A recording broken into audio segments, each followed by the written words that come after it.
Welcome everybody to our chance to get to know the new library catalog.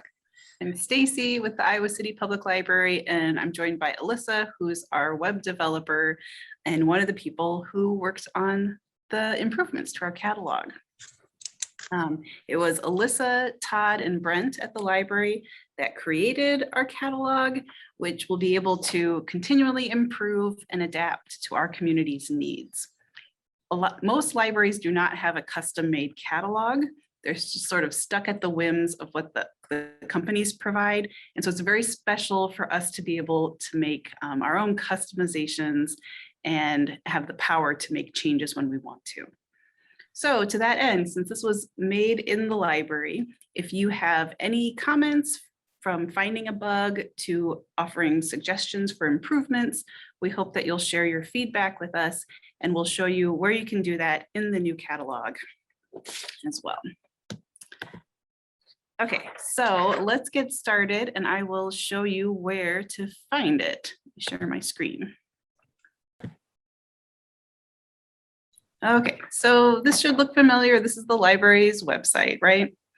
At the moment, we have the old catalog search box on the homepage, a way to search just what's on our website, and there's this new tab for the new catalog. So this would be one way to get access to the catalog. Another way is up on this link that says catalog. Alyssa, is it currently, it's to the old one still? Yeah, it's still to the old one. In a couple of weeks, it will change. Okay, so we'll just do a random search here to get us into the catalog. You could also use the URL. Yeah, and so you'll notice that it's search.icpl.org here up at the top. You could type that in to any web browser and you would come to the new catalog.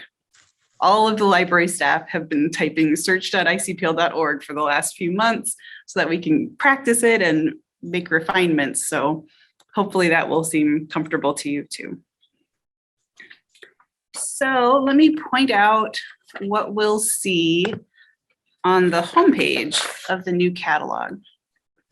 Across the top, we've got links to ask us a question, to go back to the library website, sign up for a card, and log in. We'll come back to the login a little bit later, and Alyssa will show us all of the new account features. But here in the middle is a search box where we can do a search for a title, author, or subject. And there's an advanced option as well. But let me just show you what's down here. So we have sections of new materials broken up by groups. So new adult fiction, nonfiction, new kids books, etc. And below the new sections, we have staff lists in case you're interested in one of the topics we've pulled together, and a few featured activities. Here's the link for the interlibrary loan or purchase suggestions if we don't have something that you looked for. And here's that feedback link that I mentioned earlier. Let's come back up here. For the new items here on the homepage, you'll notice that it's only showing a selection of how many books? 12 books for each category. If you want more, you can click on this link and it'll take you to the full new section. If you haven't used this before, it's really nice because the book covers are so big and it's fun to browse. And then you can also limit it down on the side. The way to get straight to this is under Books and More and New. So you can either get there through the catalog or browse through the book section right now. Let's come back to the catalog page. Let's see. So any questions about the overall layout, or I will start showing you how searching works. I'll just make it clear that if I clicked on this book, I could get to that record and see about it. But let's just do some random searches. So if I like Louise Penny, I can do a search for her as the author. And here's what my eyes are going to catch as I look at my results. There's 136, so that's a lot of results, and I might want to narrow it down somehow. So I've got the option to sort by maybe the latest things that have come out, or if I'm starting from the very beginning with a new author to me, I might want to see their oldest books first. The added to ICPL option is about when it was added to the library. So sometimes we might add an older book, and if it's still new to you, you might be interested in seeing it. So that's an option. And then you can also sort the results in these different ways. I'm going to leave it on relevance because that's fine for me right now. So as I scroll down here, how can I tell if a book is, let's start with the format, if it's a book or an ebook, an audiobook, things like that. So as I look, I'm looking at this little icon in the word book. And hopefully if I scroll down enough, this one is a sound recording, and this image of the CD is also a signal that that's a book on CD. And large print is written here. I'm hoping I'll get to an ebook. Okay, let's go back to the top, and I'm going to choose ebooks so that you can compare the way that looks. And so here you'll see it's got the same book icon, the words ebook. And if I were to do the e-audio, let me show you how that looks. Here we go. So the words e-audio, it doesn't have a CD here because it's not on a CD. So you'll want to either get in the habit of looking at that section or changing the formats on the side to exactly what you're looking for. As I scroll down here for availability, I'm going to look at this section. So this green check mark means that it is currently available, or there's at least one copy available, and it's on the first floor. These are all available. This red X means that all of the in-house copies on the new shelf are checked out, but that there's maybe at least one copy available on the bookmobile, and that our express copies, which is a separate collection that is a shorter checkout and no renewals, that those are all checked out. If this is a little baffling and you want to dig in deeper, you can click on the title to go to that record, and it'll explain things a little bit more. So I can see that we have 17 copies, but they're all out in the library. There is just one on the bookmobile, and our 3 express copies are checked out.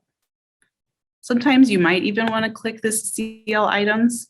If this helps you find out when these books are due back to get a sense of whether you'll get it as soon as you want, or if it will be a long wait indeed.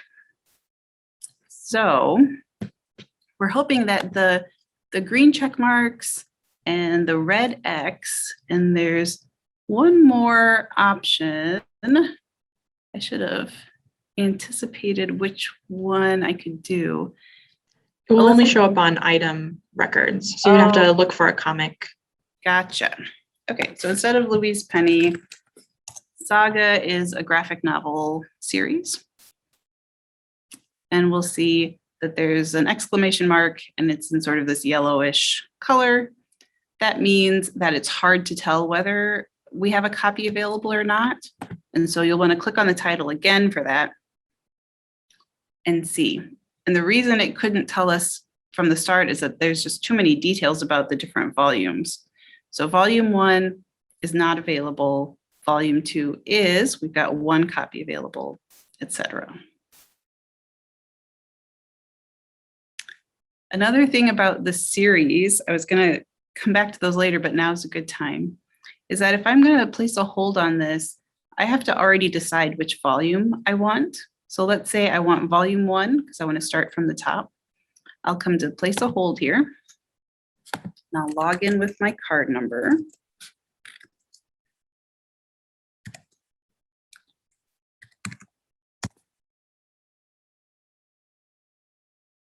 And it's going to give me this choice from a drop down for which volume I want.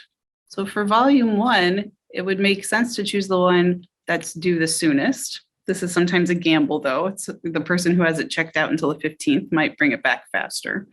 But to me, this is the most sensible option to put a hold on for volume 1. I choose my pickup location and I submit it. If I wanted volumes 1 through 3, I would have to do this process for each volume. But once you get the hang of it, it goes pretty fast. So I can get on hold for volume 2 as well, doing the same thing.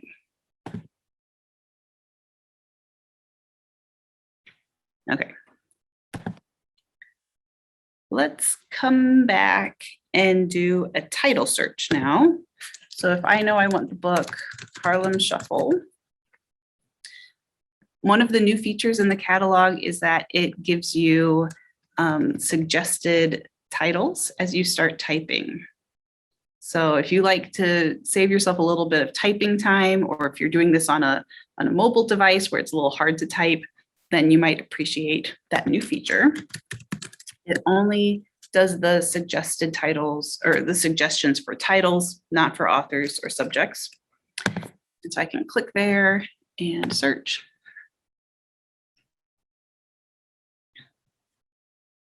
And here we go.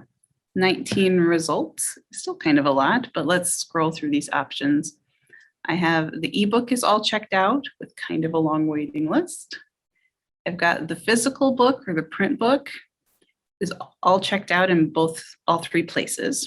If I want to know what the waiting list is like, I'll just click on the title again.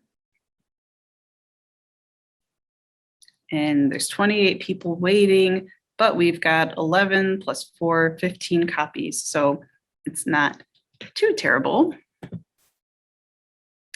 And just come back to show you all the different formats again. So e-audio, large print, and I must have already skipped over ebook. Yes. So once again, I can do my limiting on the side. So I could just limit it to the physical books or the ebooks if that's what I want, and get my things that way. Let's go ahead and look at a specific item a little more closely. So as I'm on here, I've got similar items to the right that you might enjoy browsing through. I'm going to skip over the holdings. And here, this is the same kind of thing that was in the old catalog, but just as a reminder that you can click on these and find other books that have a similar subject or same genre, and keep going down. And then we have features from novelist. So this is also in the old catalog, but if you didn't know about it, you might really appreciate it. So if you start from a book that you enjoy, you can find similar titles that they recommend, authors. You can use their story elements to find something interesting, or you can use this as a way of better understanding a book before you check it out. So if I come to this and hear that, oh, it's gritty and suspenseful, and I was looking for something not gritty or suspenseful, then that could help me realize more about what the book's about. Then it also takes you to the Goodread reviews in case you wanted to do that from all in the same spot, and a couple more features that you can use. I'm going to let Alyssa talk about saving to a list, right? Or am I going to talk about that? And then also the email feature when she goes in a little bit. But let's just do a topic now as well. So if I come back to the top here, if I'm just interested in like going to Portugal, it's going to give me those suggestions, but I just want to search for that term and see everything that comes up. And so right now it's sorted by relevance. So this 2002 is not super new. I might want to search by the newest first. And so I'm going to get fiction books that are set in Portugal, and I'm going to get kids books that are set in Portugal, right? And maybe this is just incidentally mentions Portugal. So if really what I want is a book, I can make that limit on the side and let it sort those out. And then I can also choose what collection I'm thinking of. If you're just a casual catalog user, you may not be interested in this, but for anybody who knows the library a little bit better and knows what our sections are, this can be very powerful. So let's see them all. The majority of the books on Portugal are in adult nonfiction. So this is in order by how many hits there were for my search. And then fiction, children's, nonfiction, etc. So I could decide, oh, well, I wanted a mystery, and then I could choose that one. Or really, I want to see if I can find a travel guide.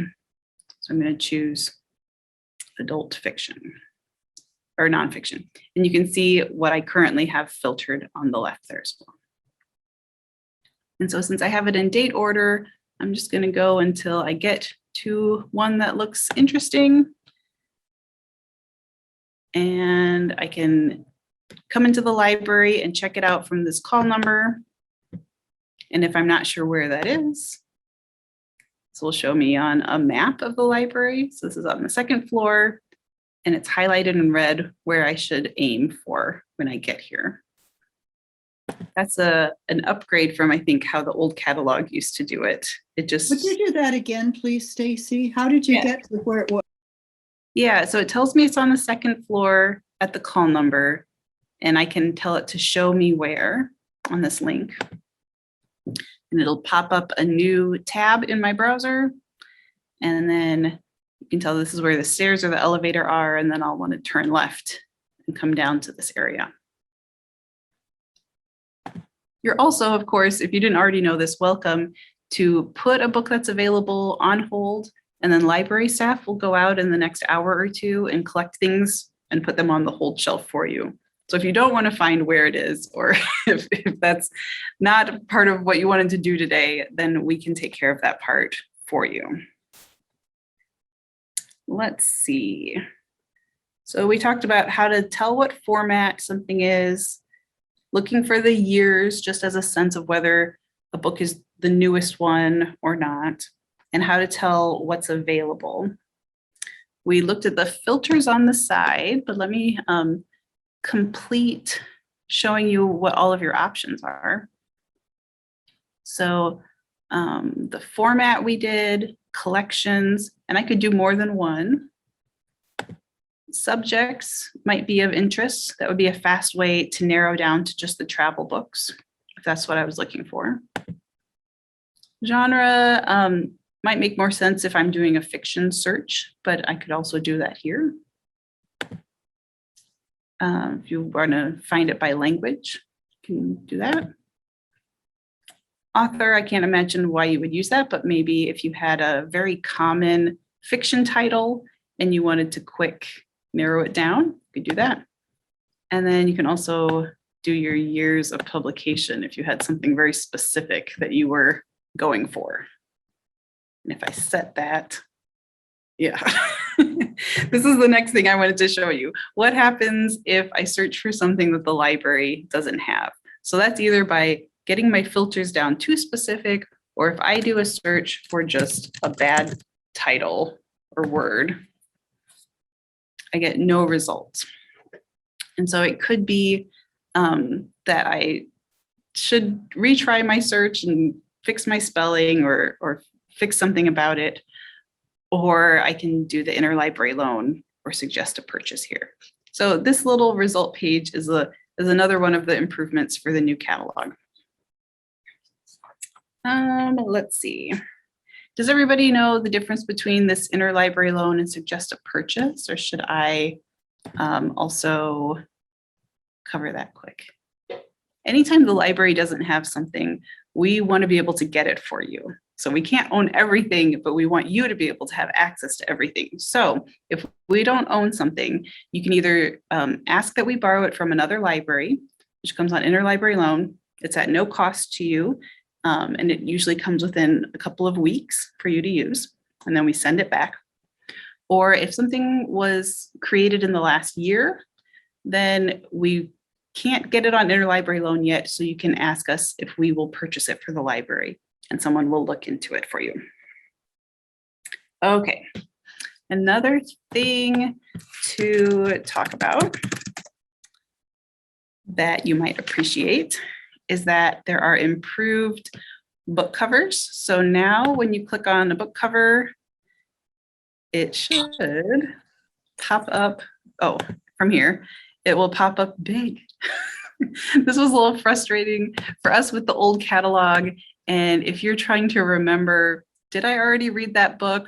Or what's this little blurb that I can't quite see? Then you might appreciate being able to click and see the full cover now. And then the last thing I want to show you is series. So I don't know if this is part of a series. Let me search for a new book that's in a series. That should be enough to get me there, right? So if I know that there's the Murderbot Diaries series, I can do a search and I just want the physical books. And I know that this is one of the books in the series, but I'm not sure which number it is. When I come into the record, I scroll down right here in the series section of the description, it tells me that it's book 2. And then I also oftentimes can come down and Novelist will show me the series in its order with the covers to help me remember whether I've read it or not. And it also kind of conveniently is giving me a heads up about whether we have physical copies available for each one. Let's see.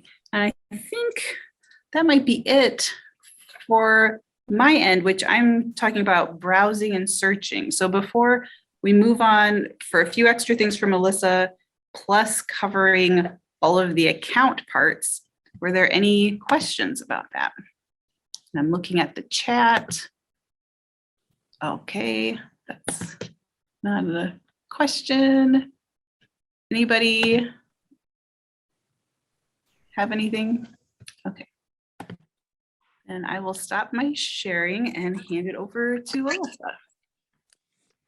Yeah, so I will go ahead and start sharing now. All right, so we'll start back on the homepage. One of the first things that I wanted to point out, you might have already noticed it at the bottom of the screen when Stacy was down here before, but one of the new features of the new catalog is we also have some language options. So if you or someone you knew was native in a different language that was not English, there are now some translation options that, you know, if somebody spoke French, they could click on this and then it looks a little bit off. I'm going to have to fix that. But they could click the translate option, and then when they search the catalog, it's going to do some translations. This isn't 100%, so you can see like some of the things were translated and not others. So we're still working on getting full translations of everything. But the majority of the page, other than like the information that's like about the books or whatnot, are not going to be translated, but kind of like the contextual information would be. So that's another feature that has been added. One of the other things that we added was also a better experience with ebooks. So if I look for an ebook to check out, and you may, you know, if you use Libby, you can still check out items from our catalog and then they'll go to Libby automatically. But if you're someone who, you know, only reads on your computer, you can check out ebooks and other digital content directly through the catalog and not have to go to Overdrive's website at all. So that's really nice. So this is just an example of, I found an ebook here that I want to borrow.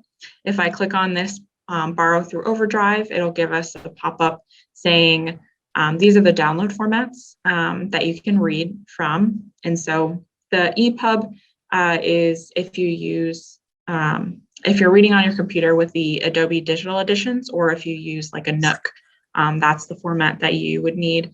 The Kindle book is for if you have a Kindle and you read through, you know, something that's Amazon, like a Kindle Fire. And then there's also the Overdrive Read option, which is you just read in the browser, so you wouldn't, you know, you wouldn't need any other sort of device or anything to read that material. So we're going to go ahead and say borrow on this book.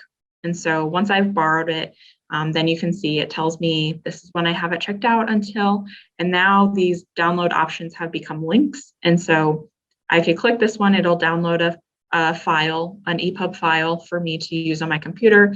The Kindle book takes me to Amazon's site where, you know, I would be able to transfer it to my Kindle, or if I click this Overdrive Read option, it's going to open up a new tab and it's going to let me just start reading that book directly here. So like I said, you don't have to go to Overdrive site at all if you don't want to.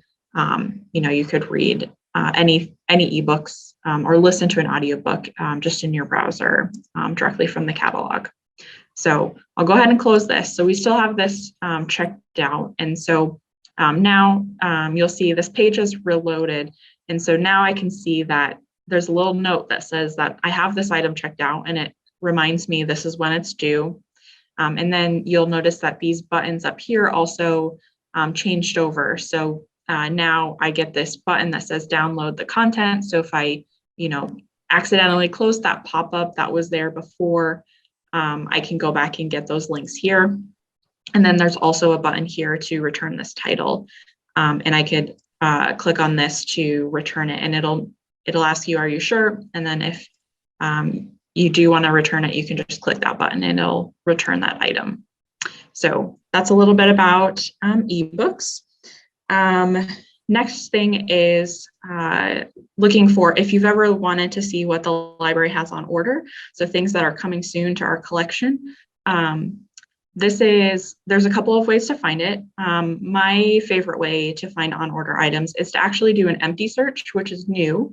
You didn't used to be able to do this, but if you just if you hit the search button without anything in the search terms box, you're going to get it's going to return every single thing that is in our collection. And so you'll notice this is quite a large number. But what we can do is under the collection options is we can click on more. And usually I filter by alphabetical so that I know exactly where it's going to be. So now we have on order options. So there's adult on order. There is I scrolled past it, children's on order. And then down at the bottom, we actually have to click more to get to see it. But there's also a young adult on order option. So let's say that's the one I wanted. I can click on this, and this will show me everything that is on order for young adults. And so those are the three collections that you can look for to find anything that is coming to the library.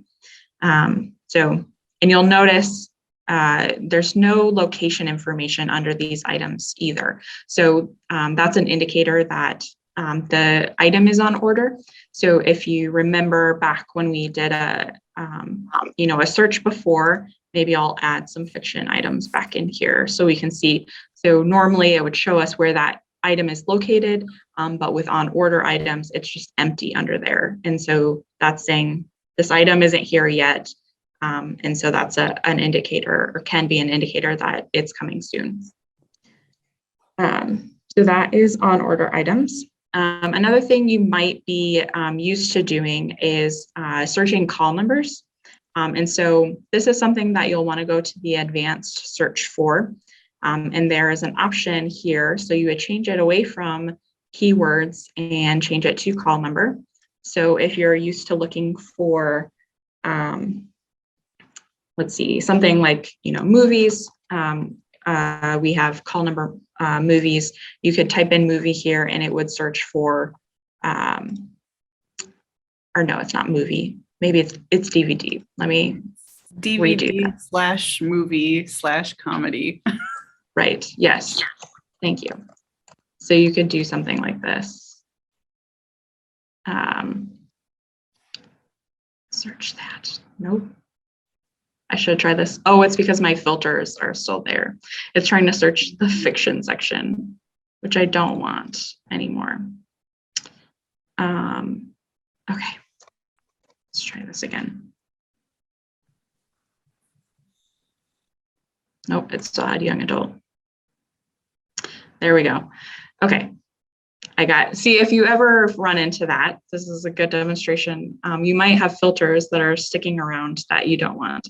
But anyway, so once I got rid of those filters that were over on the side, then it's going to show us, you know, what fits this call number. And so this is actually a good example too, because the first one that came up is actually a withdrawn item. And you can see that status right here. And so just a quick note about withdrawn items. Withdrawn items, we remove those quarterly. So it's not going to be in there forever, but just in terms of like how our processing works, that's why you'll see something that's withdrawn. They're not always, that we don't remove them like right away. They stick around in case one of our catalogers wants to reorder it. But anyway, so you can search call numbers using the advanced search. So that would be what you might want to use this page for. And you can also do, say, you know, a nonfiction section that you always like to look at. So if I wanted to search, say the 700s, I could just do a call number search for 7 and then with an asterisk. Or if I knew I wanted to search like the 740s, I could do a 74 asterisk.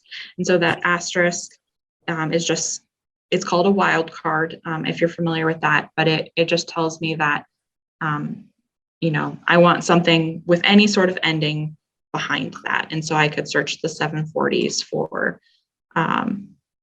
you know, if that's the section that I was interested in looking at, and you could just get a list of just those. So that's some advanced searching. Alrighty, I think that is it for the search. Yes, before you move on, there are a couple of chat questions. So one of them is, what's the difference between an ebook, e-audio, and audiobook? Yeah,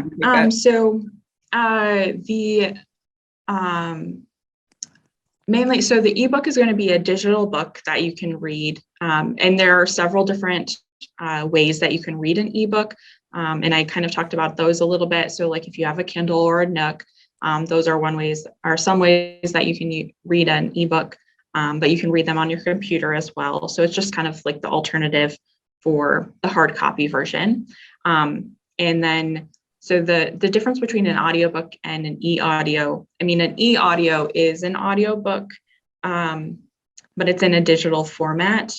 That's what the E stands for, electronic. And so when we say e-audio, those are mainly referring to Overdrive audiobooks.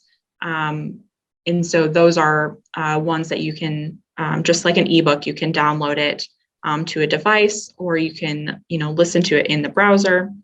And then the audiobook is like kind of like a more general term, but we use it for like the CD, like books on CD sort of thing. And so that's where you'll see audiobook without the E part. And then it looks like the other question, what is a call number? So call numbers are what the library uses to say what a location is for a book or a DVD or whatever. So that's just a way that we've got materials organized. And so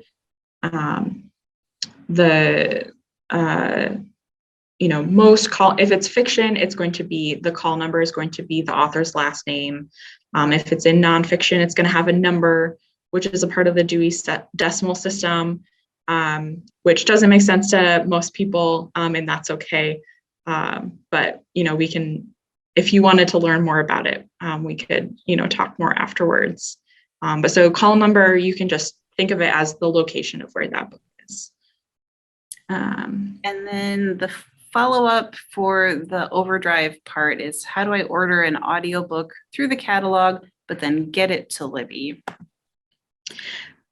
Yeah, so that one, it automatically will go to Libby. So Libby is tied to your account. And so is the catalog. So when you log into the catalog with your library account information, it's going to go to your Overdrive account. And so then the next time you open Libby, it's going to automatically get pulled into your Libby app because that Libby app is already set up with your account. So, if you're looking in the catalog and you notice an ebook or an e-audio that you want to check out, but you want to read it in Libby, you can check it out here. And then next time you go to Libby, that item will be on your shelf there. So it's when Alyssa showed us checking it out, there was a pop-up window, and then she was choosing between those 3 formats.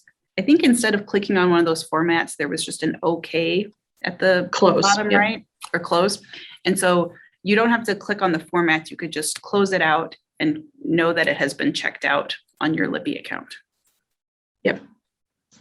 Yes. Good question. Other questions before we talk about accounts?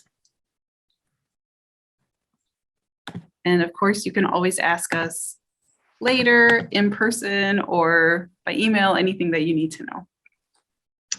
Yes. Yeah, so now we're going to go and look at the account, which has a lot of improvements over our old catalog, and I'm really excited about them. So I hope that you're also excited about them. So the way that you would get to your account is you would click on this My Account link up in the upper right-hand corner, and that's after you've logged in. If you are not logged in, you log in first, and then that link will appear. But so the default page that it takes us to is the borrowed items page. And so the borrowed items shows us, what do we have borrowed from the library? And so we'll just look at a couple of things here. So you'll notice some color coding going on under these items. So the red is for if a book is overdue, it'll show in red. So we can see that this book was due back yesterday. So it's got a red overdue tag. This one in gold is an item that is due soon. So it's due in a couple of days. And so it's like, it's gold to indicate that that's something that you'll want to think about returning soon. And then if it's neither of those, then it's going to be in this default blue. So that's just something that, is due back at a later date. And so then if there is something that you have on your account that you would like to try to renew, just a quick reminder that the library now does automatic renewals. And so for most items, if you haven't already reached the renewal limit, it'll automatically renew that for, however long that material is normally checked out for. A couple instances where it might not get renewed are things like if somebody is waiting for that item, or if that item is not able to be renewed based on the type of item, that sort of thing. So anyway, so for the top one, I put another hold on it. So I know that someone is waiting. Do you want to show us what it looks like? Yes. Yeah, I was just going to try to renew some of these. So Stacy says that she actually has this on hold, and maybe not because it let us renew it. Anyway, so this is what it looks like when it's successful. So it'll say this item has been renewed, and then tell you the new due date. So now we can see that due date has turned back into a blue, saying that it's not due for a while. So that is the successful message. Do you want to try to place a hold on? Maybe it was the second one instead. Try to renew that one.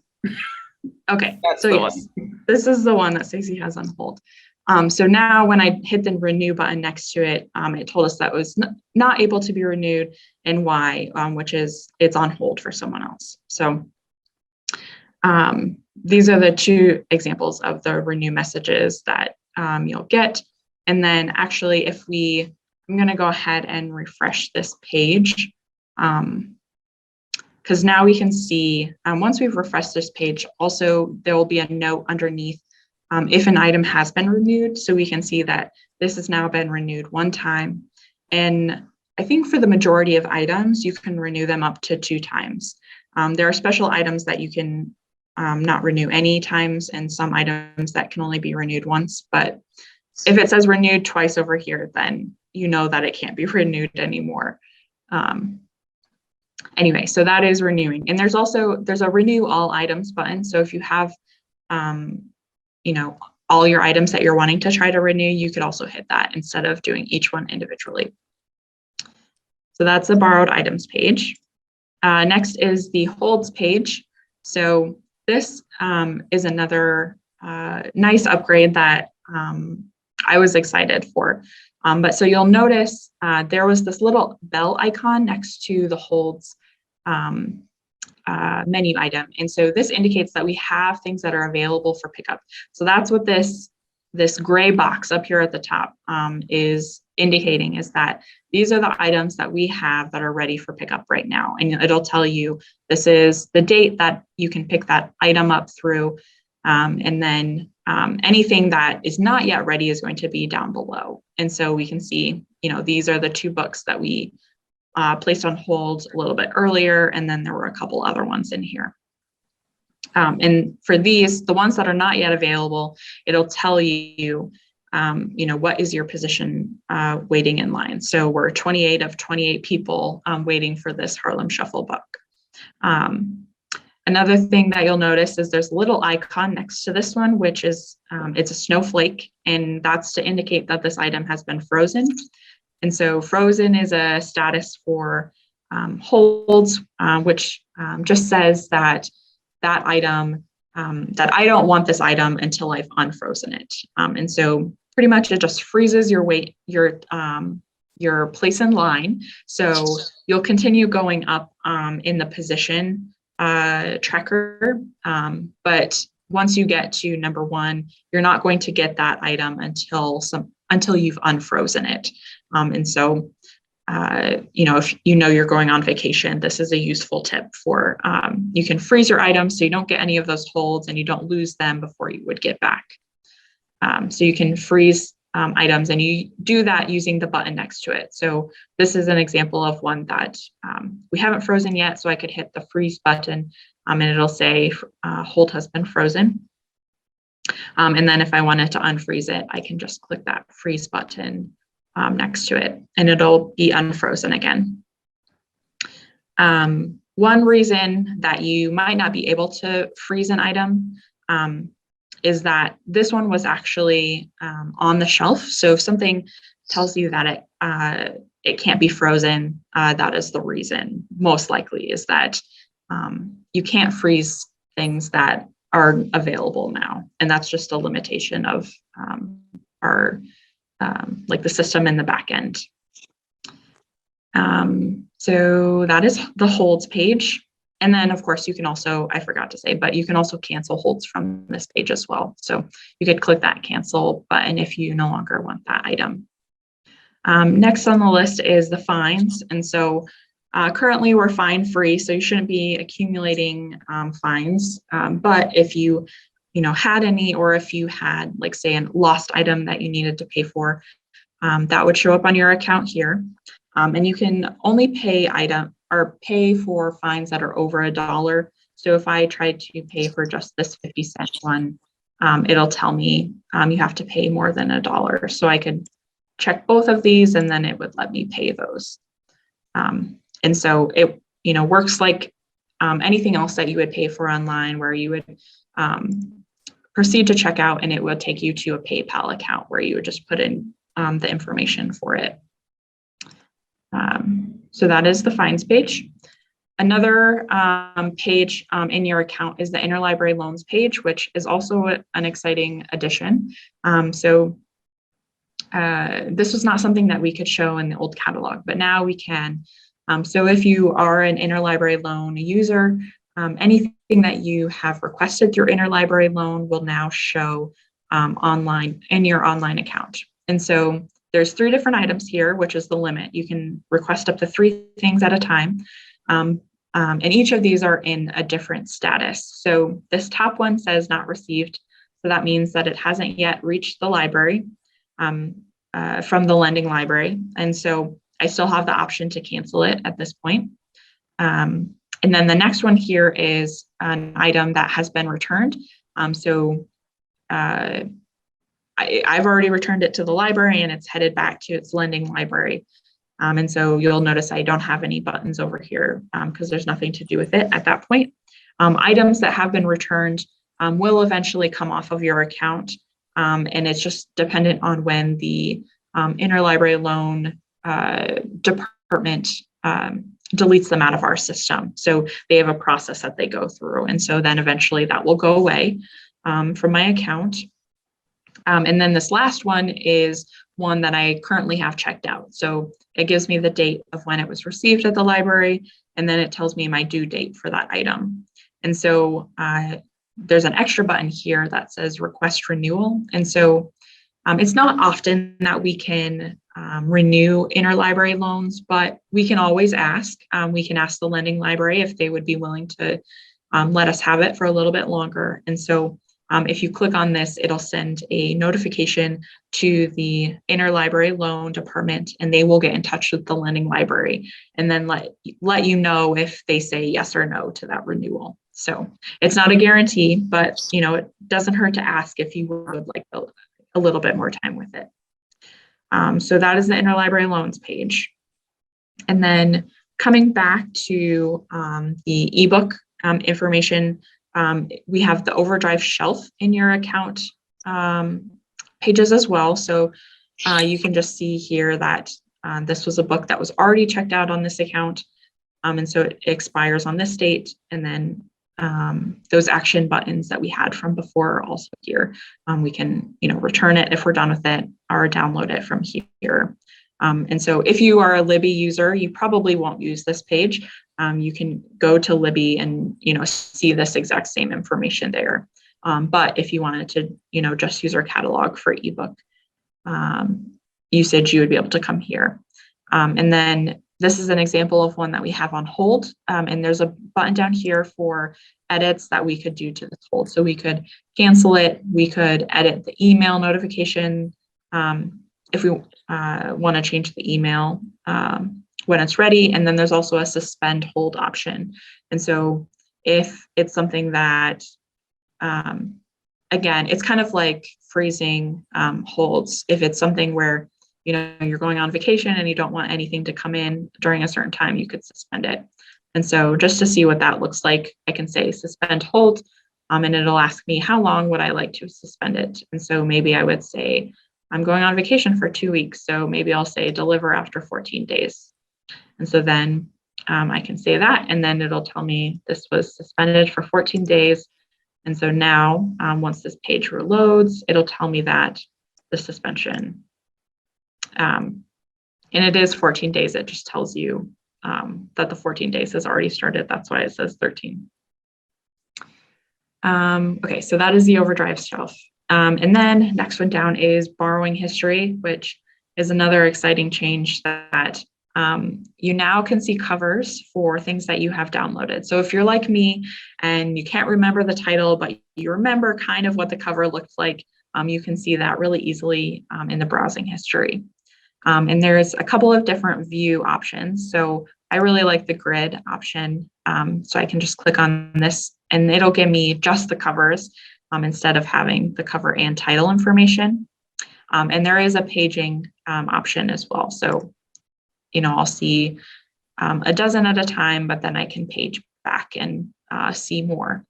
And so the borrowing history is something, just as a note, if you don't have it turned on yet, you'll want to turn it on if you want to see that. And you would do that by toggling this. If it's turned off, then it'll be, this dot is like a switch. And so it'll be over on the left-hand side and it'll be grayed out. And so we can't go back and see any history from before you turn it on. So that's why if you are interested in seeing borrowing history, you have to turn it on before we'll start tracking that information. And once you start tracking that information, you'll also notice there's links under all of these things. So if I wanted to remove something from my history, I could always get rid of it as well. And there's a delete all items button up here as well if you're just like looking to clear out your history. So that is the borrowing history. Yes. Alyssa, if someone had turned on the borrowing history in the old catalog, is it automatically turned on in the new one? Yes, that's a good question. Yes, borrowing history from the old catalog, it's all transferred over. So if you have borrowing history in the old catalog, it'll be here in the new one, and it'll already be turned on. And so it's just if you haven't ever turned it on that you would want to do that. And then another follow-up, do my interlibrary loans and or ebooks show up in the borrowing history? They do not. And there's a note about digital items not being included in this. So if you check out anything through Overdrive or through any of our other online resources, those will not show up here, and neither will interlibrary loans. This is strictly for any of the physical items in our collection. So that is borrowing history. The next one is save searches. And so if you have been around a while, and if you remember the old catalog, there was a thing called preferred searches.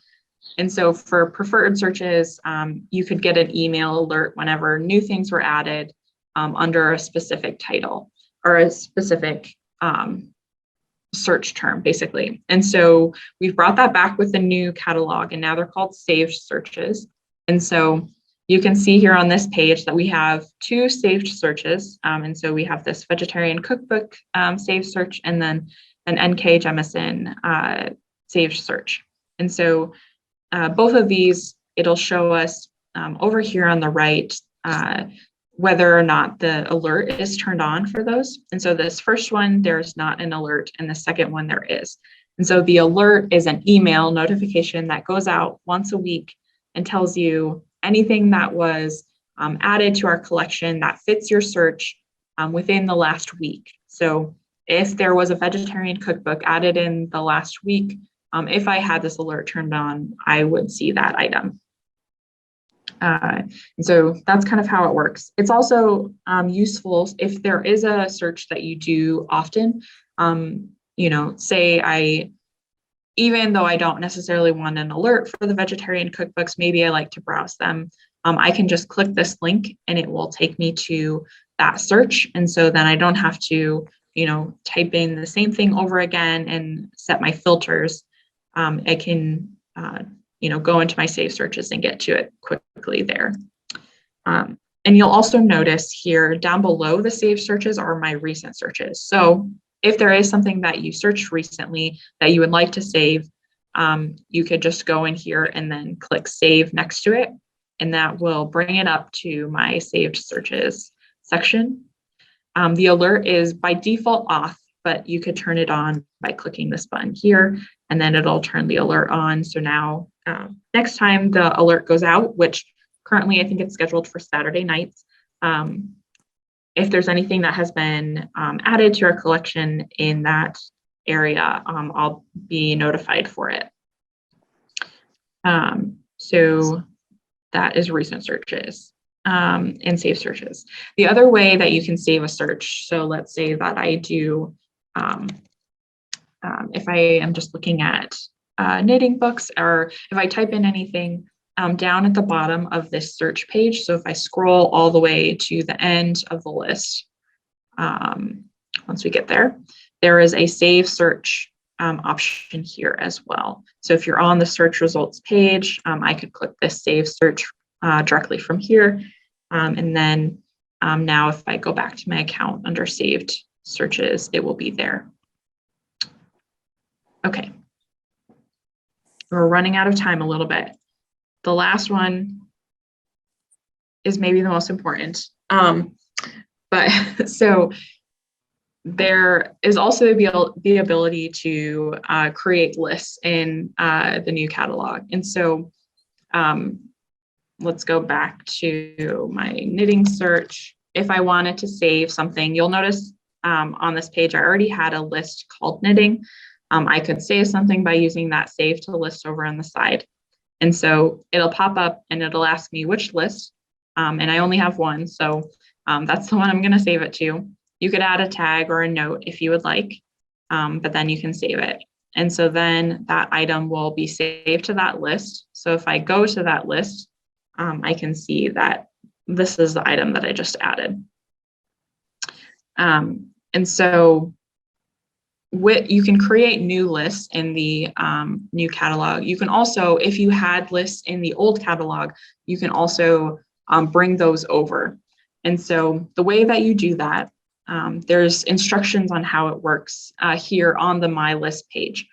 So you'll notice down here at the bottom, there's a note that says, have listed to transfer from the old catalog, learn how to duplicate them. So I'm going to click on this, and this tells me exactly how it works.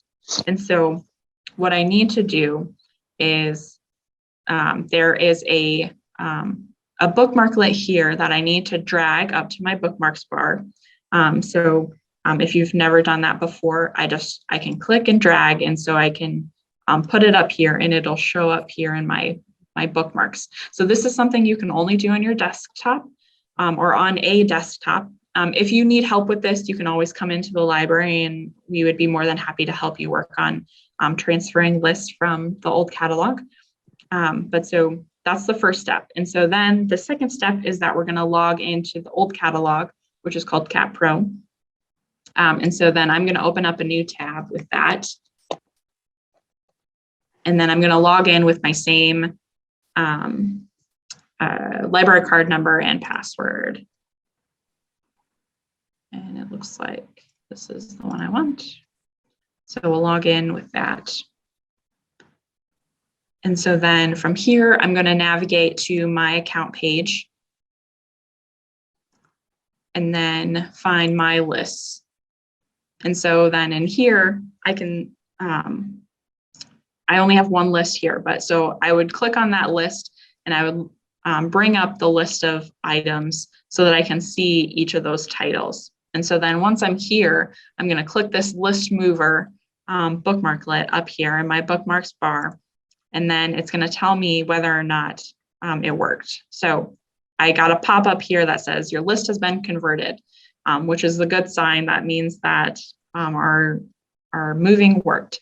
And so now I can verify that by switching back over to the new catalog. And now if I refresh this page, I should have a second list here. I do. It's called Birding, which is the same as what the list was called in the old catalog. And I can verify it has 20 items and my old list had 20 items. So if you had lists in the old system, that's how you can move them. So this is one thing that lists don't move automatically. Lists do have to be moved over in this kind of like manual format, but we have this tool that makes it a little bit easier so you're not having to do each of those items individually and adding them to a new list. But so yeah, that is the list mover and how that works. And it's a little bit complicated. That's why we have the instructions, but you can always go back and check it. Why are you doing that? And I don't know that, I think that's pretty much it. Though you can also create a list or this all saved items will show you everything that you have saved on your account. So it's kind of like a favorites list, but it'll show you all the things. And then this last one in your account menu just shows you an overview of your account information. It's one way you can look to see when your card expires. If you would like to set your preferred library to not the downtown library, say you're a bookmobile user, you could click that and save that. Or if you wanted to change your password, you can also do that. So that was a lot all at once at the end there, but happy to stick around and answer any questions if people have them. So yeah.